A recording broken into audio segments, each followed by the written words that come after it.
Thank you. Thank you. Thank you, everybody. It's good to be here. It's interesting to watch the group from this perspective here. You've spread out nice and uniformly. It was an interesting aggregation. Started sort of in the middle over here, worked its way towards the back over there, then the front filled in, then all that stuff. And I didn't check the sandwich distribution, but it looks like the sandwich count went down as the group filled in. Good fun. I'm here from Montreal. I drove in yesterday. Do you ever drive from Montreal to Waterloo? So it's a fun ride except for one little bit called the 401. And the 401 is a little bit, it's how many kilometers? 800 kilometers, some absurd amount. Lost my presentation. There we go, from the beginning. All right. Yeah, drove in, and as I was getting closer and closer, Waze was telling me to take 407 or 401 or 407 or 401, and it was almost like it was bipolar. It didn't know which way to go. And I'm sure it was because 401 congests, so they say 407, then everybody goes on 407, and then 401 clears up, and they say go back on 401. So eventually, when we got close enough to Toronto, 401 won the race, so we went through Toronto. It was pretty cool. It was pretty zippy, got through there. But then as we're approaching Waterloo, Waze basically says, okay, Rob, get off the road. Get off. You're at exit 312, get off. And I said, but there's no sign for Waterloo here. No, get off the road. Okay, Waze. And I got off the road, and I went through all these sort of cool backwoods roads, and it was in the evening, and it was dark out, and it felt like they were going to film a movie about ghosts and Halloween and stuff like that. And finally, it said, oh, and come back now on the 401. I said, what? You got me off the 401, back on the 401. When I got on the 401, I looked at the road, and I merged into the end of like a 10-kilometer traffic jam, which Waze had actually helped me avoid. So at the beginning I felt Waze has got a real bad bug in it, but in the end I felt pretty good about life, the universe, and everything. Managed to avoid the traffic jam.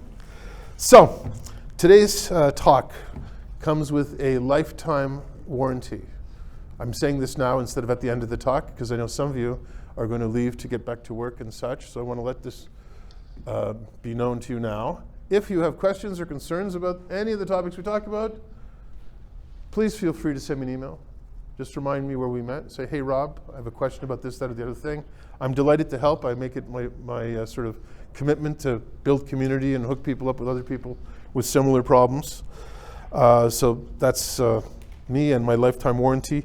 Also, I will talk about several case studies in this talk. It's a short talk, but I think I have 3 case studies I talk about in it.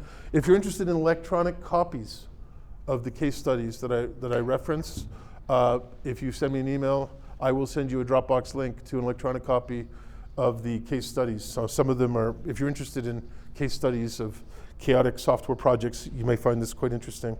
So take note of my email address is the point. Now, reality-driven testing.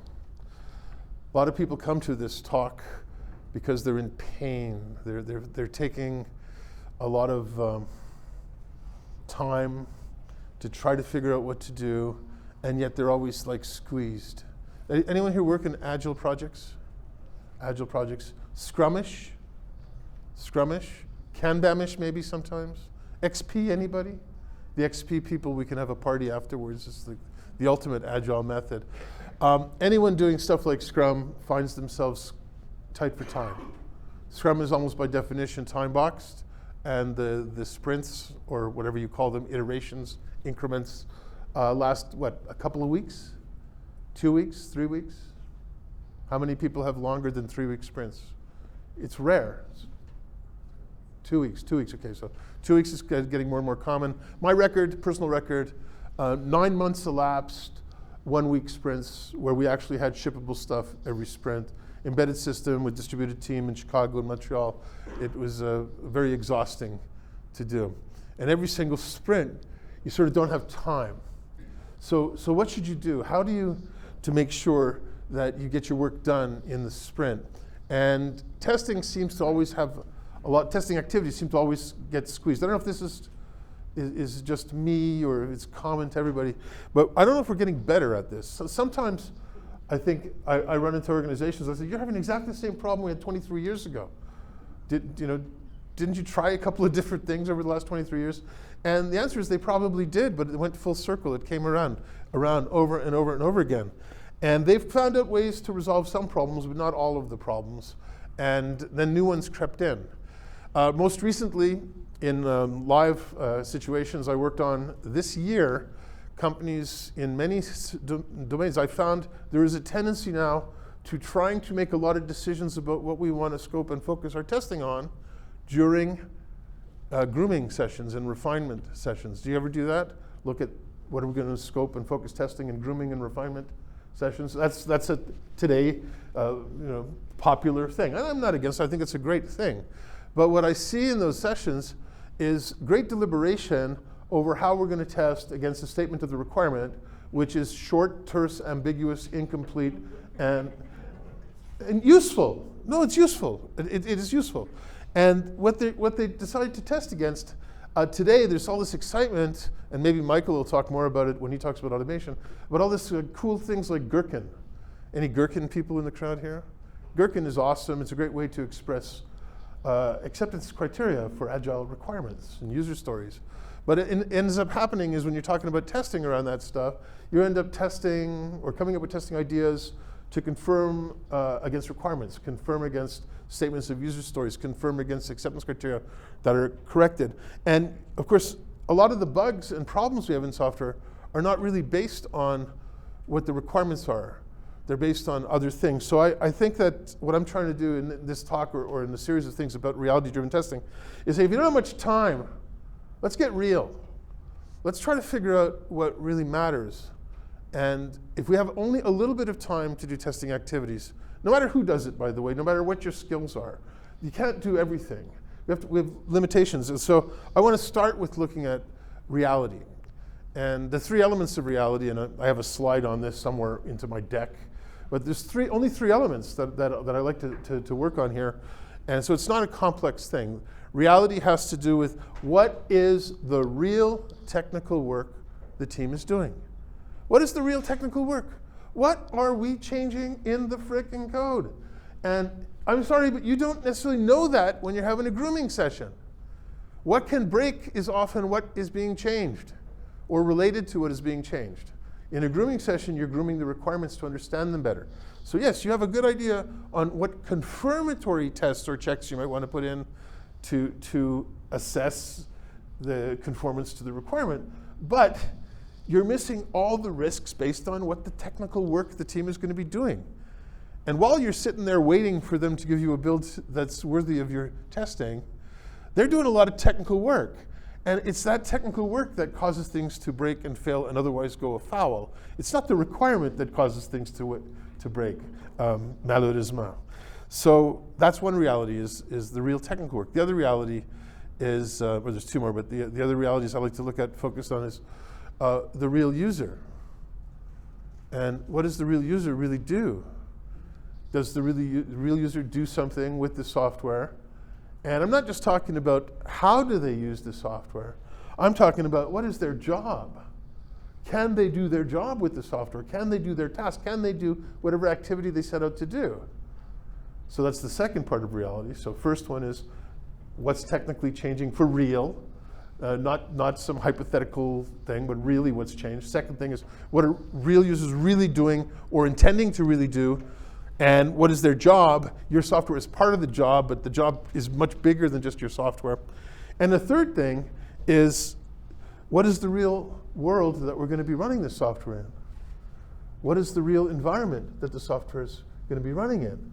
And that's not just saying we need to worry about environment compatibility testing, which is an important thing, and I don't want to belittle platform compatibility testing, especially today with the plethora of mobile environments and configurations and operating system updates, which drives me nuts, and it drives us all nuts. It's difficult, it's challenging, but also I'm concerned with what else is going on in that system. Who else is sharing that CPU with you? I spent a good deal of time 2 years ago at Facebook in Mountain View, California, and looked at some of the risks they were concerned about. And one of the biggest technical risks that they just don't know how to deal with is third-party software being put into mobile devices by telcos. When a telco buys 10 million iPhones, they want to put their own software in it to do things like, I think, for example, Fido in Canada has some software they put in that actually tries to limit your bandwidth access and things like this. This is not software that is given by Apple in iOS. This is the vendor putting it in there, and it doesn't have to pass through, by the way, your Apple Store checklist. It's the vendors putting it in there because they bought so many millions of dollars worth of these phones that Apple lets them put it in there. And Facebook is telling me and showing me that this type of software can wreck the user experience of all this beautiful back-end work they've been busting their butt doing. Throttling the bandwidth will wreck a user experience and cause it to be, unfun, which leads users to rank things poorly in the App Store, which can actually devastate the market. And that's the real world. That's the real environment that the software is running in. So it's your software, the technical environment, the operating environment, the locale, the language environment, and what else is going on at the same time. And it could be on your CPU, but it could also be on your network. What other programs are sharing resources? So sharing the database, sharing the AWS server, whatever is going on in the background. We look at the decision of what to test in a lot of Agile teams. And yes, okay, starting with requirements, they have these grooming sessions, they try to come up with things. They will very often create now templates, which is sort of boring, and it's like giving up on testing. It's sort of saying we can actually prescribe, magically we can prescribe what we're going to test based on some sort of template. We know, I think most of the people that I've worked with in the KW community know that that's over-trivializing the testing problem, right? But they have also these things called done checklists. You ever see the done checklist? Is it done? Well, it's not quite done. Well, it's done, but it's not done. Well, it's done, but it's not quite done. Well, it's done, but it's not done. And so how many did you get? I think we had 7 one time. It's done, but it's not done. And you look at this and say, what's going on here? And there's this magic list that Agile teams put together, which is okay. I don't want to be too cynical about it. I believe in done checklists, but I also don't believe in the sufficiency of it. I believe they're necessary. It's necessary to have some sort of done checklist so that we have consistency, so that any one person in the team, when they say it's finished, they're consistent with what other people in the team say it's finished. But it gives the false impression that that's enough. And I think there's always going to be more to it than that, because there's always risks related to reality on any one story that you can't possibly magically encapsulate in some sort of predetermined done checklist. We can't do that. The risks came into existence when we wrote the code of the story. If we made that done checklist 8 years ago or 6 months ago or even 2 weeks ago, we couldn't have anticipated some things that matter. So it's important for me to challenge, is done sufficient? I know it's necessary, but is it sufficient? Is it enough? And for every story, if you're going to go through the trouble of having these grooming sessions and planning sessions, ask yourself, for every story, just ask yourself, what is done for this story? Is there something different? Is there some special risk based on what we're really doing? Then there's this notion that quality has something to do with testing. Now, I believe that I was brought up in an era where quality mattered, and testing was to learn about the product from a point of view of quality, learn about quality or qualities of a product, and share that knowledge with stakeholders to help make decisions about whether we ship or not things. And I like to think that quality is important, but on every single project, it might be different. What qualities matter, what quality is may be different. And I think it's very important for an Agile team to get real about what is quality. And quality, to me, is had a bad rap. Quality is not, for me, just a slogan on a wall. Like quality, like Ford Motors, quality is job one. That's a cool slogan. I like that.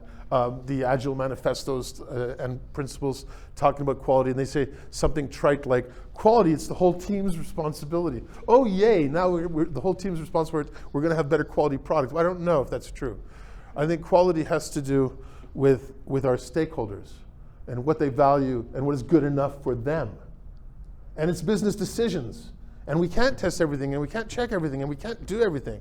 So how do we know what is quality? And it is not the subjective opinion of Robert Sabourin, what is quality. It's actually, in most of Agile teams we're talking about, it belongs to someone who's a business stakeholder. Maybe a product owner. If you have product owners, they exist, at least in job title they exist. Are they empowered? Some places they are. If you have really truly empowered product owners, then they're the ones who draw the line on what is quality. And I would argue there's a lot of different views of quality, a lot of different views. I collected about 15. I'll share with you 3. One view is quality is conformance to requirements. Conformance to requirements. Beautiful view from the total quality movement, very popular in the 1980s and 1990s. Phil Crosby went from company to company all over the world promoting this type of view. He would say quality is objective, not subjective, right? Quality is not good or bad. Quality is compliance or conformance to requirements. And I think this is a really cool definition, and I think some stakeholders, especially those, if you look at them, they have the pointy hair like the Dilbert boss. Those stakeholders, I think, like to believe in this view, and that's okay because that's what they were brought up on. It's like they eat Cheerios in the morning because that's what they were brought up on, so they're going to believe in this quality. If you believe in this quality view, that's okay. But then keep in mind that when you're in those Agile planning meetings and Agile grooming sessions and Agile refining sessions, you should act like a truffle-snorting pig and stick your nose everywhere to try to find out what is really required. Because almost all requirements in Agile projects are just not written down. They're not meant to be. We actually write down the least stuff we can to get the team going in the right direction. We don't write the most stuff, we write the least stuff. So you've got to hunt for these implicit requirements. And I like to say that they ooze out of the bricks and mortar of your buildings. Implicit requirements come from your history, come from what you've done in the past, come from backward compatibility to every product you've ever sold, to any customer you've ever sold, to any company you've ever been merged and amalgamated with. All of these things lead to it. And it's like, if you've seen, there's a beautiful movie about this, Ghostbusters, where the ghost goes through the ethereal plane. Do you remember that? And there's slime at the point of intersection between the... Are you familiar with Ghostbusters? Did you do your reading before the class? I thought I set up the reading directives here. That slime is oozing out of the wall. That's what an implicit requirement is. I'll give you an example of an implicit requirement. If I made a backup last Thursday, I got to be able to restore it next Thursday. I've never seen that requirement ever written down in my life, but I've never seen a system with persistent data that didn't have it. You change the schema, you have to have an ability to migrate the data. Implicit requirement. I don't care how cute the user story is and how pretty the gherkin scripts are. It doesn't matter. It's something that's real. So if this is your stakeholders' view of quality, use it to your advantage. Hunt down implicit requirements. Some people believe in quality as fitness for use. This definition, although recently hijacked by the behavior-driven community, is actually old and dates back to the 1950s with Joseph Juran's work in the famous Quality Control Handbook that he wrote.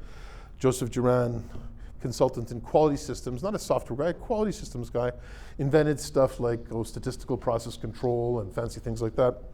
He said quality has nothing to do with requirements. Quality has to do with fitness for use. It doesn't matter if it conforms to the requirement. It matters that the user can do something useful with it. Can the user do their job? Can the user do what they need to do with it? That's what quality is. Now, you might think that's sort of a simple view, maybe similar to this one. I would argue the testing would be dramatically different. If I'm testing against this view of quality, I'm modeling what the user does.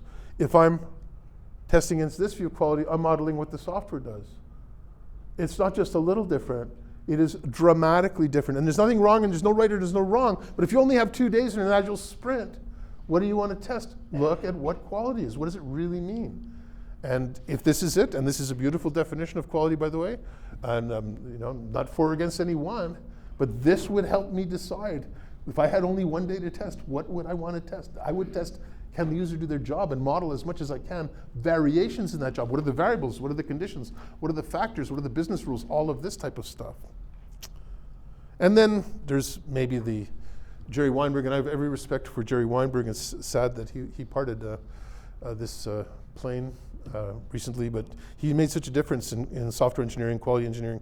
And he said quality is value to some person, value to some person. And I would argue if that's true, then we have to, in that agile planning meeting or agile grooming meeting, look at every single individual story, every single one at a time, and say, what stakeholders care about this story and what do they value? And by the way, that's time variant. Different stakeholders value different things at different times. So you're going to really be hard pressed. You really got to look at it. You got to keep your eyes on that. You got to watch for it. And it's not that it's going to change. It's that you got to be sensitive to what stakeholders care about this story. And some stories might have accounting departments or purchase order departments or training departments that care a lot about them that other stories don't. So we look for every story. Who is the stakeholder? What do they value? The Weinberg's view. Whatever it is, one of these three or your own, I think it's important to get a sense for what quality is. Unfortunately, when you ask stakeholders, they tend to tell you slogans and stuff like that. And I want to step back from the slogans a bit and instead want to try to look at what quality is by watching the tough decisions stakeholders make. So if I have a stakeholder and they have to decide, should we ship or not? Should we ship or not this software? And there's a couple of really nasty bugs in there in a specific story. I want to look at their decision-making process, what they decide to do, how they came to their conclusion, and that would tell me more about what their view of quality is than any slogan they're ever going to recite to me. I call that throwing a rock at the software. If I'm in a planning meeting, I'll ask about synthetic bugs. I'll say, what if this happened? Would we still be able to ship it? Would someone still be able to use it? Would it still be of value? Or maybe we should pull the feature until it's working right and ship it. And this type of decision making tells you about what quality means to stakeholders. Our field is a fairly new field in software testing. I know I've been studying, because I'm from Montreal, I study construction projects. And has anyone been to Montreal lately? It's the orange cone capital of the universe. And there's no ice cream in these orange cones either. They're just there to bother you. Well, people started looking at these orange cones and started writing about these orange cones in 25 BCE. That's 25 BCE. And the book by Vitruvius, the Architectures, this book is written it's a Latin book, written in ancient Rome. It is still available. Today I have a modern English translation of it. It is still actively used in civil engineering and architecture, and it talks about all sorts of cool things. At the time it was written, civil engineering and architecture were morphed. And it talks about things like what is quality. It talks about things like how do you make an aqueduct? How do you make a city? How do you make a sewer system? How do you make a road? How do you make an arch? All these things are described in a book that was written in 25 BCE. Now, when that was written, of course, the field of civil engineering and architecture was well over 2,000 years old. So they have 2,000 years of documented, evidence-based practice. We're lucky in testing. We've got our Vitruvius, The Art of Software Testing. The first book on our field of software testing, written in 1979 by Glenford Mayers. Anyone have this book? Must have for the rich collector. It's $170 something right now, I think. I'll sell you one for less if you want. I got a couple of. But it's that famous orange covered testing book. And what's in this book is still relevant today. Almost every single test design approach and method in this book is still relevant today. So we've got now it's 2019. So that's 40 years? Is that 40 years about? So we have 40 years of documented evidence-based sort of practice versus 2,000 years in civil engineering and architecture. We've been practicing software testing at best since about the mid-1950s. If you study hard, you'll find projects from that era that did deliberate software testing, especially the Mercury program in the States. So I think that our field is just beginning. I think that we can't do like civil engineers and architects. I don't think we're ready to pave our projects with orange cones, not quite yet. I think what we need to do is realize that every single problem that we're facing, every single one of you is facing, is a unique problem. It's not something that is shared. There is no template. There's no generic answer. There is no magic cookbook. You have to look at reality of what's going on, and you have to look at the beauty of what's going on too, because our field is so new. There's such beauty and uniqueness in your project. There's always an opportunity to do something different. And it's that doing something different that might make testing a much more valuable part of your project. It's not the sort of repetitive sameness Dijkstra, for example, showed us in the 1960s that software testing is intractable. Testing can show you the presence of bugs. It cannot show you the absence of bugs. No amount of software testing can show you a piece of software is bug-free. You cannot know that. Our field has known this. This is the only law we have, by the way, in software testing. The only real fundamental truth. Unfortunately, we can't use gravity and stuff like that, or Newtonian physics. But we can use this. And this tells me something that is really, really, really encouraging. I know some people get depressed when they realize Dijkstra's principle says, I can never finish testing. And I say, isn't that cool? Every coverage notion in the world is bogus because you can't completely test anything ever. It's impossible. But what it also tells me is that there's always another way. There's always something else you can do.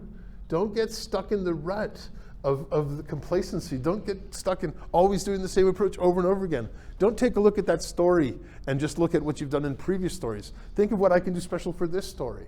Is there something new that we can do, that we can try, that may add more value to our stakeholders, learn more about quality with less work, and maybe can be done also by other people on the team, not just me, because I've got a lot of testing experience. So that's the three things in reality-driven testing. So it's slide 15, that's the one. Real changes, real usage, real world. The real changes, that's the technical work. And I'm not afraid to say it, it's in the code. You have to look at the code. What is changing in the code?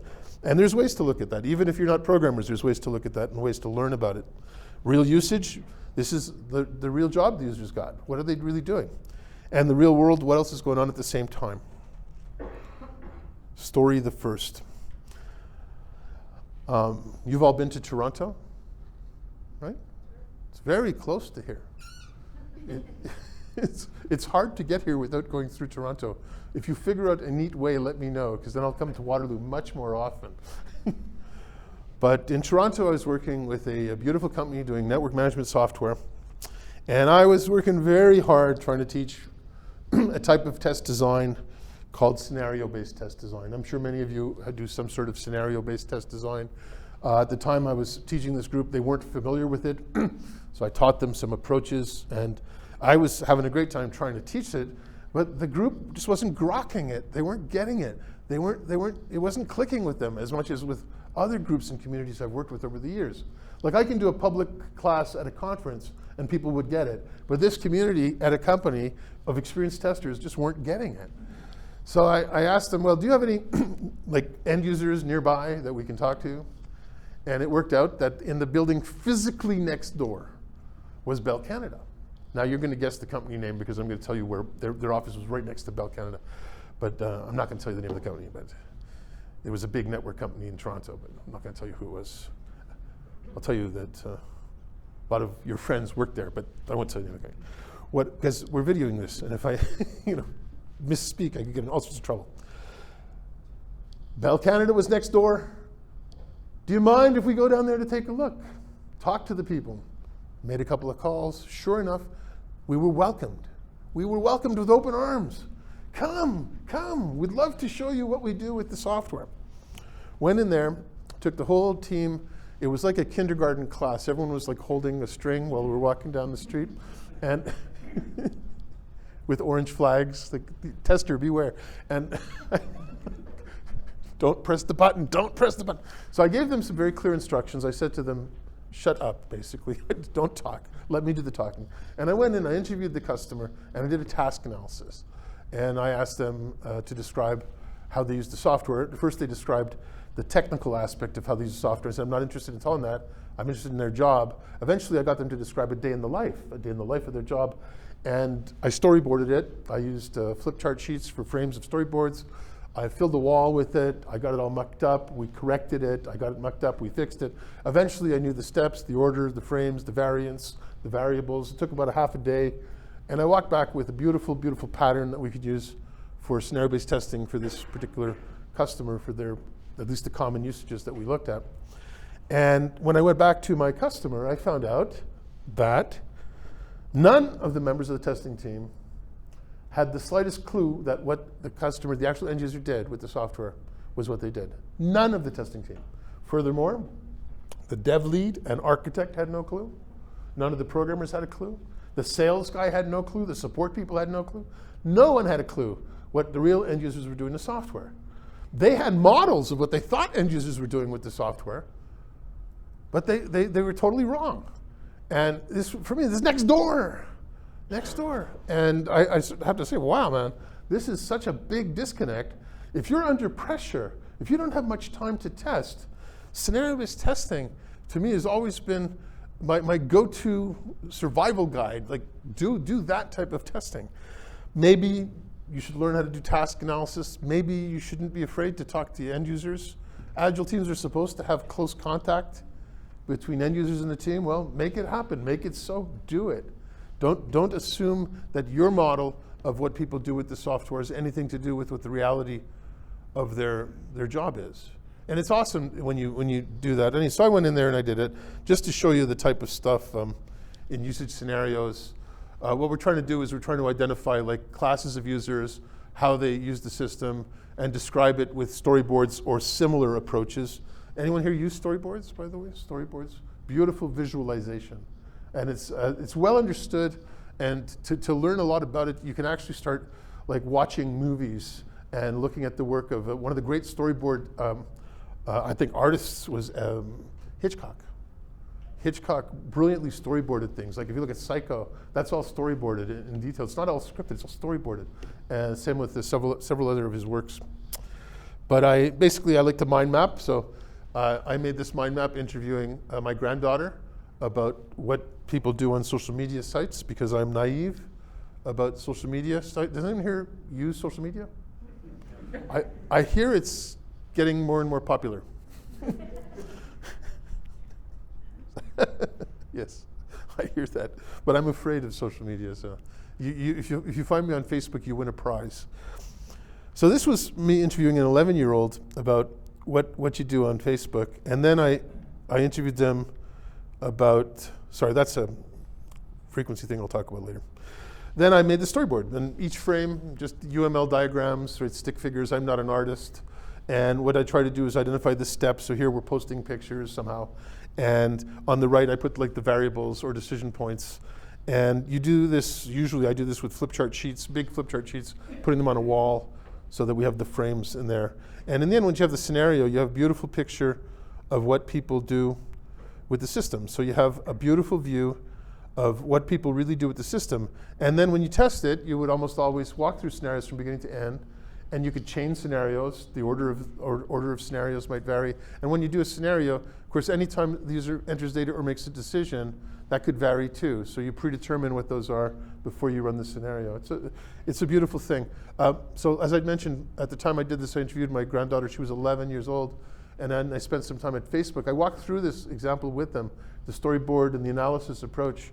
And they got very mad at me because they told me that 11-year-olds are not allowed to have accounts on Facebook. So I was there at Mountain View at Facebook with a whole bunch of Facebook people. And I sincerely asked them, I said, what measures do you put in place to stop kids? I did, me personally, naive, right? And they said, well, they ask the age of the person. Of course, it never occurred to them that an 11-year-old might lie about their age. I don't know.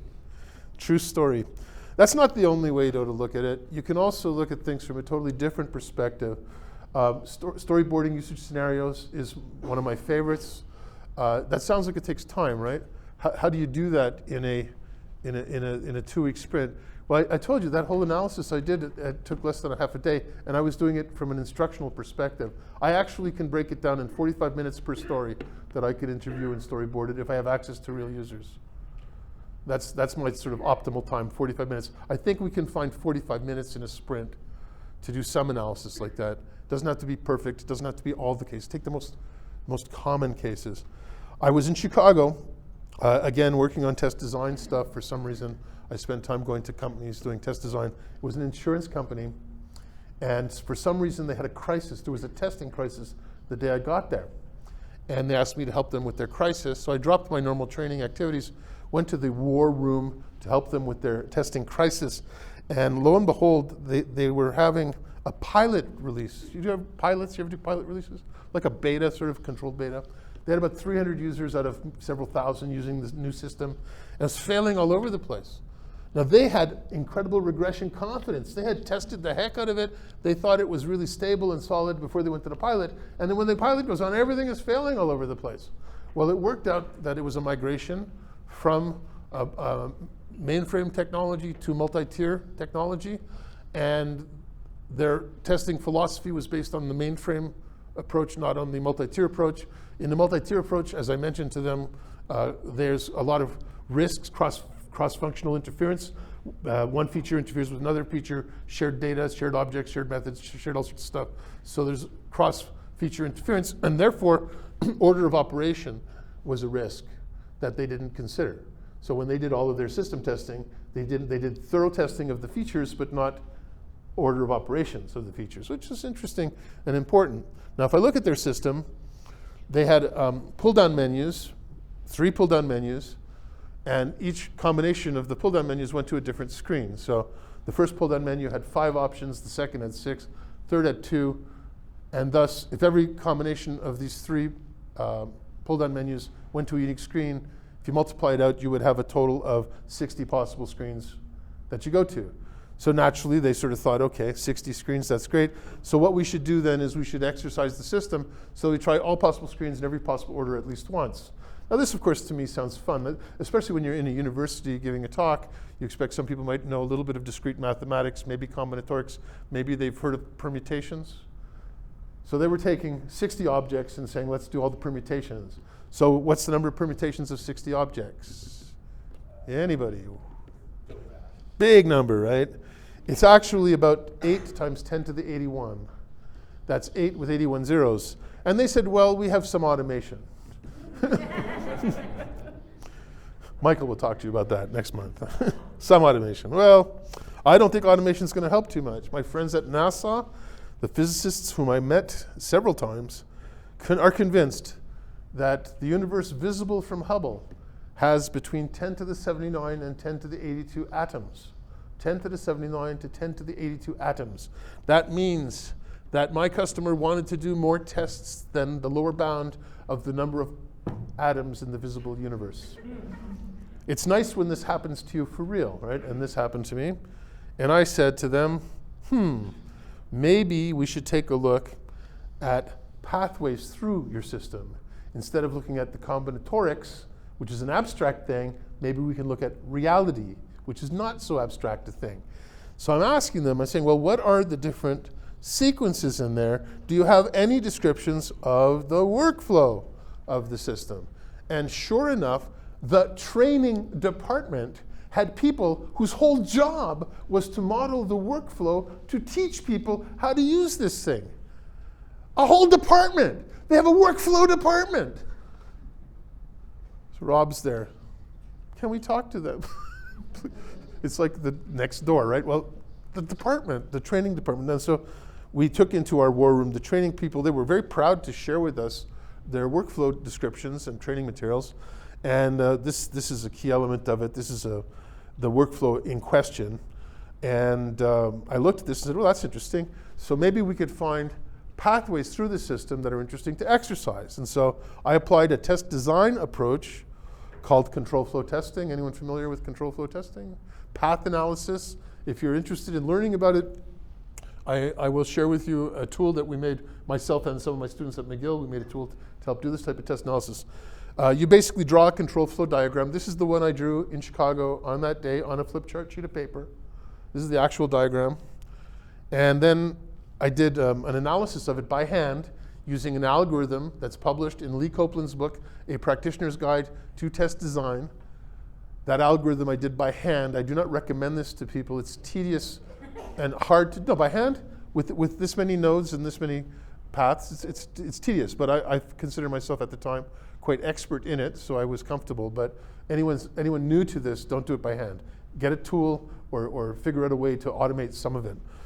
There worked out to be 22 pathways that are called basis paths. And if you exercise these 22 paths, my contention is you beat the heck out of the system. You basically would have, if you do these 22 paths, you've exercised every step at least once, and every decision you could take after every step, every way can go at least once, and according to the work of a guy called McCabe, you can create any path by what's called a linear combination of the paths that you've tested. Those three things make these tests very, very strong. So these 22 strong tests, we did them in Chicago. It took 3 weeks to do these tests. You may wonder why 22 tests would take 3 weeks. We had to set up the test data, the test transaction, and guess what? When we ran these tests, they failed. And we found fantastic bugs. And they fixed them and worked and worked and worked. And after 3 weeks, they got it stable. It run through these 22 tests. It was very clean. They went back to the pilot and were able to go to production with no further software engineering change. This is reality-driven testing. This is looking at what real people really do on it and getting away from abstract things like try all the permutations or take your favorite set. When looking at software, I challenge people to look at the changes developers are making and to try to figure out what impact that has on features of the software and to have challenges of testing features that are indirectly impacted by change. I don't just want to look at the story that we're implementing. I want to look at the features of the system that share the code that's being changed, or that share the data that's being changed, or share a process element that's being changed, or a network element that's being changed. And we're blessed in our field to actually have a method called failure mode and effect analysis. And this method is something that's used in industry for testing. It is not a software, it's a testing in general thing. A lot of non-technical executive stakeholders at the board and executive level of your company, if you say, I'm doing a failure mode and effect analysis, they will have heard about it. And they think, ooh, that's good, we're going to have solid products. The auto industry does that. Ford does that, or all the big guys do this. But it's not really hard to do in a software project. All you have to do is create a block diagram. The block diagram you create doesn't have to keep every element of the system. And this is a block diagram I want to create for the purpose of testing. So think about this now. I'm in a planning meeting. I want to draw this block diagram during the planning meeting on a whiteboard with a whiteboard marker. Best is that this is drawn by someone who is not the person coming up with the change idea. Usually you'd have maybe a scribe, a technical scribe in your team, and the developer's talking about what they want to change. You draw the block diagram. In this case, the blue blocks are process elements. The lines are relationships between process elements. The yellow blocks are process elements that are outside of the scope. They're from third-party stuff, whatever. I've got commercial examples of block diagrams like this that for a very complex system only really have 5 or 6 blocks. You don't necessarily have a lot of blocks. So to create the block diagram, what we want to learn from this block diagram is what would happen if things fail, right? What if an object fails, or is not visible, or is busy, or something's going on with it? And going through this, we can create, in a failure mode analysis, a list on the left of what are called usage scenarios, which is exactly what it means, a usage scenario. It's not necessarily a user story, by the way. A user story is a way to capture a subset of your requirements. This is scenarios. You interview people. What do you do? What's your job? So you list that, and then the columns, there's one column for a blue box in the block diagram. And what we're doing is we ask ourselves the question, and this you have to talk to the developers or the architects, said if the box fails, what scenarios are impacted by that failure? So you're looking at the relationship between blocks and scenarios. And I must admit that it's not a big job to create this type of diagram. And if you do it for one story at a time, it's only the blocks related to the story. And the developers don't rewrite or refactor your whole system when they're changing a story. They're going to try to minimize the number of blocks that they actually change. They might change 5 or 6 process elements on this. And then what you want to do is identify what other scenarios are impacted if one of the process elements that's changed fails. And the type of testing for this is to actually simulate the failure and see what happens, or exercise the scenario to regress it, to see if it's behaving okay. The block diagramming like that, whiteboarding like that, gives you tools to help you focus your testing on things that could be indirectly broken. Now, some people say, well, wait a second, we have regression testing for all of this type of stuff. It's true, a lot of companies do have very good comprehensive regression test suites, and if you feel that you're covering all these scenarios nicely by your regression test suites, then don't bother doing this. I don't want to add work here. But if you don't have comprehensive regression tests, and if you want a mechanism, failure mode analysis will give you a nice, clean, simple mechanism that's used in many industries, and in the software business, EA depends on this. Amazon, AWS, depends on this type of analysis. People don't just magically come up with test ideas. They look at things, see relationships, and come up with ideas what to test. We can ask a bunch of other reality-based questions to help focus our testing. Who's paying for it? Who's supposed to use it? What problem is it solving? Does it have to run on before other operations? Are there any unrelated software things running at the same time? Will data be shared? Resources shared? Users' familiarity with the system? Novice, expert, typical people? All of them may deal with the software different or have different scenarios. Same job might be done differently depending on whether it's a novice or an expert user, for example. And you got to consider also administration, management of the data and the software. When you're testing software, are there elements of it that we don't need? That helps us scope. If we can find elements of the software that we don't need, it helps us scope. Then we got to consider, just because it's hard to write them down doesn't mean that we should skip non-functional elements of a system. The ilities, usability, reliability, availability, scalability, and today, the unforgiving ones, power consumption as a non-functional attribute. If your app chokes the battery, you're going to get a low score. The single biggest variable cost at Facebook is the server farm power bill.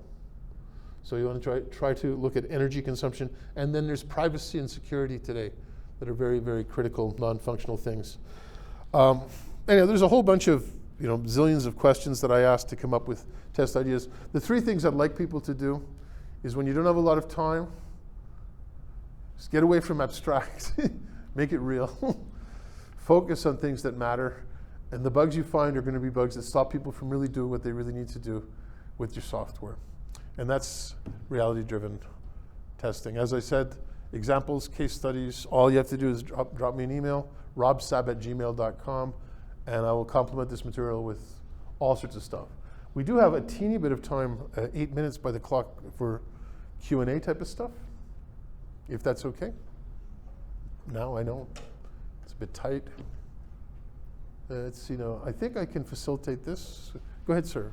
So some of your techniques seemed or appear to be a bit linear in their progression, right? You have this action and the next action after.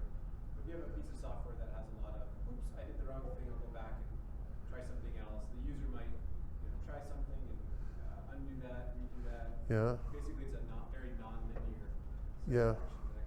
Yeah. Well, first of all, I want to make sure that we've identified that as a risk. So if you think that's a risk, so if you think that the user spinning around, changing things is a risk, certainly then I would like to test that. And there's mechanisms of testing that I learned from testing installers. And installers are actually very hard things to test. Luckily today we don't do that so much, but what you would look at is, you say, okay, there is a sort of a standard set of things a user does, right? And then a user does a perturbation on a standard list. So if you sort of look at how many perturbations there are, like what you described were perturbations. The user did something, changed their mind, did something else. So is that number 5%, 10%, 15%, whatever the percentage is, what you do to design your test is you start off with the linear list, the normal expected list, whatever it is, and then you randomly vary a subset so that the total number matches what you're looking for. And we used to do this a lot for install testing, and you expose a ton of bugs with a reasonable number of test cases. You look at how much you want to invest. So if you're saying, okay, for this risk, we feel it's important for us to invest, I don't know, let's say a day of testing or a half a day of testing, and then you sort of say, okay, well, to run a scenario, tool support or not, you know how many minutes it takes you to do, or hours it takes you to do, and you can say, well, we can run 10. Well, then I want to pick the right subset. So I want to pick the right subset. I usually use linear variations. So you take random numbers. So let's say you have 100 options and you want to change 10 of them. I will randomly take 10 from the 100 and change them, and then I would run the test through. That's for perturbation testing, if that risk is there, and that could be a very real risk. Users do sometimes do that. The most beautiful example I have, and I have videos of this, I'll include it in the Dropbox, eBay. When you look at eBay searching for someone who's unfamiliar with it, and going back and forth, and it's awesome stuff. And yeah, you have to figure out how to model that, if that's going to happen, because you want robustness. And not all systems have that. Amazon, for example, pushes you down a linear path, and modern usability design tries to push users down a linear path. So if you read the modern stuff on usability, you're trying to get everyone going down a linear path, and you're talking about going down a drunkard's walk, right, through the software. So I do have the Amazon thing. I'll show. I mean, the eBay one. I'll put the video online. You'll see that it's an amazing example, and randomizing changes. So if the user's going to change 10 things, randomly pick 10 of the 100, and then run the scenario and change those. And the method now, maybe you want to think of a stack, like set it, do it, and then change it. Do it again, and look at the variance on the result to see if it's consistent with the change. Assessing correctness is, I think, the hard part. The easy part, I think, is the random stuff I just described. But that's why I looked at, you say your budget is, how much time do you want to invest in that type of testing? And it's really good for robustness. That's an excellent type of risk. And it's an example of reality. We have to figure out how to test this. Your team is also pretty clever. Maybe the developers can put some hooks in to facilitate assessing correctness on that. Is that okay? That's interesting. Good example. Mm-hmm. Quiet group of people. So as we were driving down the 401, my wife kept saying, "Are we there yet? Are we there yet?" So I said, "We haven't come to the Quebec-Ontario border. We're not there yet. We haven't passed Lancaster. We're not there yet. We haven't hit Cornwall. We're not there yet. We haven't hit, what's it called, Kingston? And what's the other one? Napanee? Oh, Napanee. Then when you get to Ajax, oh, we missed it." Teasing you. All right, well, if that's it, then please keep in touch. Have a good day. It was awesome being here. Thank you.